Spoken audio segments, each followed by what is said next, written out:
Air signs, tignan po natin kung ano yung mensahe para sa iyo ngayong araw. Keep in mind po na ito ay general reading lamang. So, hindi po lahat ay makaka-relate. So, be open-minded. Sa mga hindi pa po nakasubscribe dito sa ating channel, please subscribe na po kayo and palike na din po ng ating video. At sa mga nais naman po mag-avail ng ating private readings ng ating Evil Eye Amulet, makikita nyo po yung link sa description box. Tarot Intentions by Aliana Reyes. Para saan nga po pala ang ating Evil Eye Amulet Necklace at ang ating Tears Bracelet. Okay, pangontra po yan sa barang, sa kulam, sa gayuma, sa mga nanunumpa po sa inyo, babalik yan 3 times sa kanila. Sa mga nag-i-evil eye, palipad hangin po sa inyo, sa mga nag-hex sa inyo. Pangpaswerte po yan sa love life, sa career, sa business, sa finances, ano pa, sa travel, sa health, pwede rin. Sa sugal, pwede rin, pero in moderation lamang po. Kung meron kayong promotion na gustong makuha, pwede rin po yan para sa inyo. You will attract good people and blessings sa life po ninyo. If may mga taong hindi align sa life ninyo, okay, aalis po yan. Mawawala po yung mga taong yan sa buhay po ninyo. Kasi hindi talaga sila align sa frequency mo. Okay, kaya huwag kayong malulungkot kung mag-aalaga kayo nun, tapos may mga tao. Ibig sabihin, know that those person doesn't align your frequency and pwedeng hindi sila totoo sa'yo. O, diba? Sinesave kayo ni universe. Isa-save kayo ng ating mga, ng ating Evil Eye Amulet at ng ating Tears Bracelet. Kaya kung interested po kayo, ayan, message na lamang po kayo sa ating Facebook page, Tarot Intentions by Aliana Reyes. Okay? Type nyo lamang po yun para ma-direct po kayo. Hindi. Para dun na, diretso na. Oo. Kasi iba sa inyo din yung mahanap yung description box. Nandun kasi yung link. We have the Tower. Maraming pagbabago sa life po ninyo.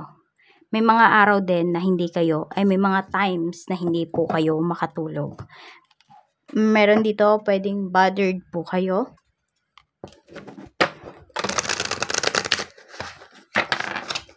Tingnan natin ano pa yung mensahe.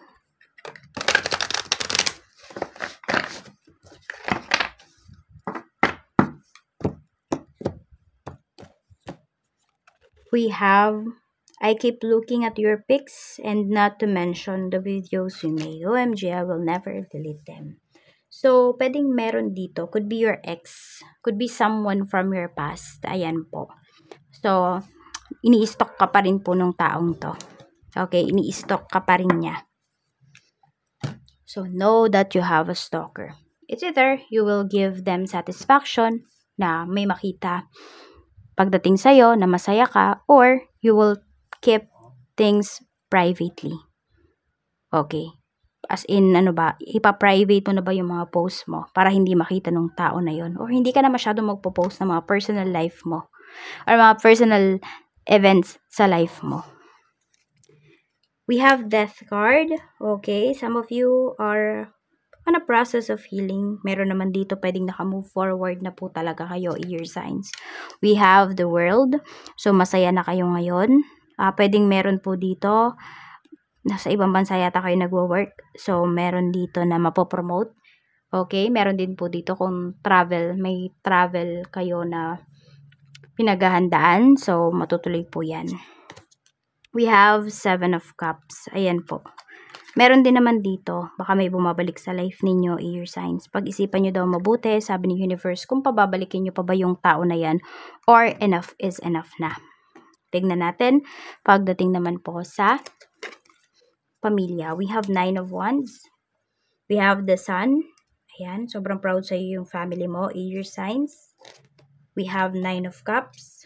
Happy sila sa mga nabibigay mo sa kanila. So, yung iba sa inyo, pwedeng galante kayo pagdating sa inyong pamilya.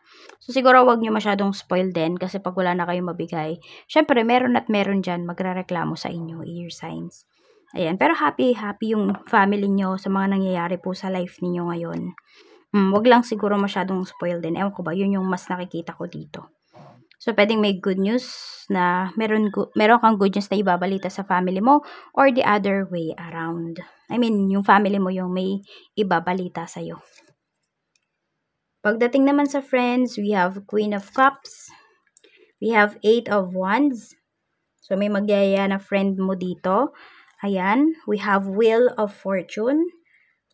Ayan po. Sobrang ano dito, yung friends mo, your signs, kapag may mga good things na nangyayari sa kanila, sinishare talaga nila yun sa'yo. Bine-bless ka din talaga nila. May mga kaibigan ka dito na pwedeng meron kayo ngayong pag-travel na gagawin. I mean, hindi siya ngayon, pero I mean, plano pala. Pwedeng pinag-uusapan po yan. Plano or pwede rin business. Kaya lang medyo mag-ano kayo pagdating dun sa business kasi mahirap kapag sa isang magkaibigan or sa magkakaibigan may involved na money. Kahit sabihin mo pa na okay kayo, ganyan. Kasi darating at darating yung point na pwedeng pag-awayan nyo yung pera or yung kinikita kong negosyo man po yan. Kaya pag-isipan nyo to na mabuti. Ito yun, no? Ito siguro yung pinag-iisipan ninyong mabuti or kailangan yung pag-isipan. Ingat po kayo sa mga gagawin yung decisions kasi pwedeng it could turn your life 360 degrees. Oo. Kaya mag-iingat po kayo. At pagdating naman sa love life mo, we have 2 of Swords. Meron bang dalawang tao dito na involved sa'yo ngayon? Pwede rin yung isa sa past mo, yung isa naman bagong tao. We have 7 of Wands. Pero kasi parang ayaw nyong, or nagdadalawang isip pa kayo dito na magpagulo. I mean, ayaw nyo muna na may manggulo sa life ninyo, sa katahimikan ninyo, sa peace of mind po ninyo. We have the Hierophant. Ayan. Meron naman pala dito, pwedeng may asawa ka na, air signs, tapos gusto nyo nang bumukod, yun yung pinapakita dito. Ayan. So, pwedeng naghahanap na yung iba sa inyo ng malilipatan. Kasi gusto nyo na din talaga is peace of mind. Ayan po. Yan yung sinasabi sa inyo dito. Tignan naman natin sa kaperahan. We have Queen of Wands. Meron tayong 5 of Cups. Okay. May regret. Page of Swords. Meron naman dito, may regret kayo kasi pwedeng meron kayong pinagkatiwalaan in terms of your finances. Tapos ngayon, hindi nyo na makontak yung tao na yun. Parang bigla na lang siyang nawala. Bigla na lang siyang hindi nagparamdam sa'yo. Could be blinak ka na din ng taong to. So, nalulungkot yung iba sa inyo kasi buo yung tiwala nyo dun sa tao. Tapos, ganun lang pala. Sa pera lang pala ay magpapakita ng totoong ugali. Sa trabaho naman po, we have 8 of Swords. We have Knight of Wands. So, searching talaga yung nakikita ko sa inyo dito. So, meron dito, pwedeng gusto nyo nang umalis talaga sa trabaho. Ayan o, hindi na po kayo masaya. Feeling mo, nilak ka sa isang kwarto na bawal ka mag-grow. Ganun yung nafe-feel mo pagdating sa trabaho. Siguro yung the tower natin na to, kayo din to mismo, kayo din yung gagawa talaga ng mga big changes sa life po ninyo. Okay, you will choose na lang siguro yung mahihirapan ka ngayon, pero long term naman yung kasaganaan. Long term naman po yung peaceful mind para sa'yo. Kesa dito na nandito ka nga sa trabaho, walang challenge, 'di ba? I mean, siguro na-challenge ka pero bawal mag-grow. Parang ganun eh. Sa negosyo, we have 3 of Wands. We have 9 of Swords. And meron tayong 9 of Coins. Ayan po. Pagdating naman dito sa inyong negosyo, maganda po yung negosyo ninyo. Lagi lang puyat yung iba sa inyo. Ayan. I mean, syempre puyat. Good puyat ito. Pero syempre, you take your vitamins para hindi naman po kayo masyadong mahirapan. So, parang kada lakad po ninyo, kada galaw ninyo, air signs, pera kaagad yan.